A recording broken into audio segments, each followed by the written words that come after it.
नमस्ते दोस्तों, अगर आप एक सीजीएल कैंडिडेट हैं और डबल के पोस्ट को टारगेट कर रहे हैं तो सावधान हो जाइए। अगर आप उसको टॉप प्रायोरिटी में रखने का सोच रहे हैं तो 10 बार सोचिए। क्यों मैं ऐसा कह रहा हूं? जबकि डबल का जो पोस्ट है सीजीएल का हाईएस्ट पे लेवल वाला जॉब है, लेवल 8 का ग्रुप बी गैजेटेड पोस्ट।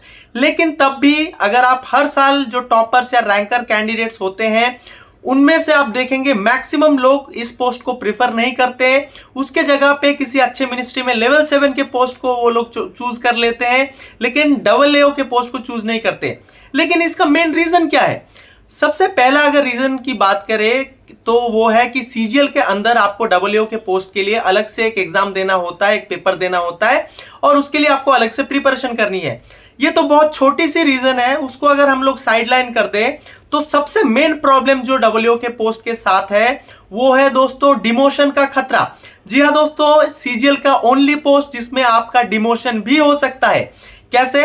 जब आप डबल के पोस्ट में डायरेक्ट रिक्रूट होते हैं दोस्तों, तो सबसे पहले प्रोबेशन पीरियड के अंदर, जो कि 2 साल का प्रोबेशन पीरियड होता है, उसके अंदर एसएएस करके डिपार्टमेंटल एक एग्जाम है जो आपको क्वालिफाई करना मैंडेटरी है। उसमें हर साल आपको 2 अटेम्प्ट्स करके मिलते हैं, मतलब 4 अटेम्प्ट्स में आपको वो एसएएस एग्जाम क्लियर करना है।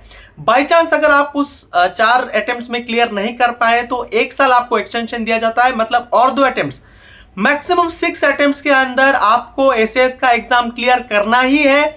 अगर आप वो क्लियर नहीं कर पाते हैं तो डबल का जो कैडर है आप उससे टर्मिनेट हो जाएंगे और टर्मिनेट होकर आइदर डिपार्टमेंट आपको फायर कर सकता है। लेकिन मैक्सिमम केस में क्या होता है कि उनको डबल के पोस्ट से हटाकर ऑडिटर जैसे लेवल 5 के पोस्ट में रिलोकेट कर दिया जाता है।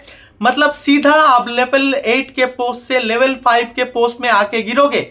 और ऐसा नहीं है दोस्तों कि ये एसएएस का जो एग्जाम है बहुत इजी है। इसमें 9 पेपर होते हैं और इसको क्लियर करने के लिए आपको प्रैक्टिकली अच्छे से पढ़ाई करनी पड़ेगी, तभी जाके आप इस एग्जाम को क्लियर करेंगे। मैं किसी को डिमोटिवेट नहीं कर रहा हूं, लेकिन रिसेंटली मेरे पास एक इंफॉर्मेशन आया कि कुछ कैंडिडेट्स जो 6 अटेम्प्ट्स देने वाले थे लेकिन उनको 5 ही अटेम्प्ट्स मिला 3 साल में, क्योंकि एक साल में सिर्फ एक ही एग्जाम हुआ, तो उसको लेके वो लोग कैट में चले गए। लेकिन कैट में वो लोग केस हार गए। डिपार्टमेंट ने ये कह दिया कि हमने 3 साल बोला हुआ था, लेकिन उसके अंदर आप क्लियर नहीं कर पाए तो उनको टर्मिनेट कर दिया गया। होपफुली उनको ऑडिटर में शायद रिलोकेट कर दिया जाएगा। लेकिन सबसे इंपॉर्टेंट चीज आप लोग याद रखिए, जब तक ये एग्जाम आप क्लियर नहीं करोगे आपका प्रोबेशन भी क्लियर नहीं होगा।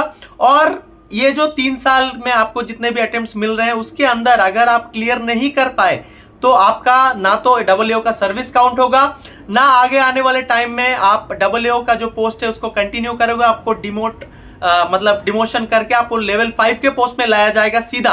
तो इसी डर के वजह से दोस्तों बहुत सारे कैंडिडेट्स इस पोस्ट को प्रेफर नहीं करते। लेकिन मैं किसी को नहीं बोलूंगा कि भाई इस पोस्ट को बिल्कुल ही मत डालो, क्योंकि पास ज्यादातर लोग होते हैं, लेकिन कुछ लोग ऐसे भी हैं जो इसमें फेल होके उन लोगों को डबल के कैडर से बाहर निकाल दिया जाता है। तो ये जो प्रॉब्लम है, बहुत सारे लोग ये चाहते हैं कि अगर मैंने कोई अच्छी सी पोस्ट सिक्योर कर ली तो मैं आराम से रहूंगा, बाद में मुझे कुछ टेंशन करने की जरूरत नहीं है। लेकिन जब आप डबल का पोस्ट को भरते हो, उसको भरने से पहले दोस्तों इस चीज को दिमाग में हमेशा रखो कि आपका डिमोशन भी हो सकता है अगर आपने सही से उसके बाद जाके पढ़ाई नहीं की और एसएएस का एग्जाम क्लियर नहीं किया।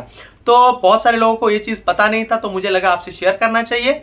अगर वीडियो अच्छी लगी तो वीडियो को एक लाइक और चैनल को सब्सक्राइब कर दीजिए। आज के लिए इतना ही, बहुत बहुत धन्यवाद।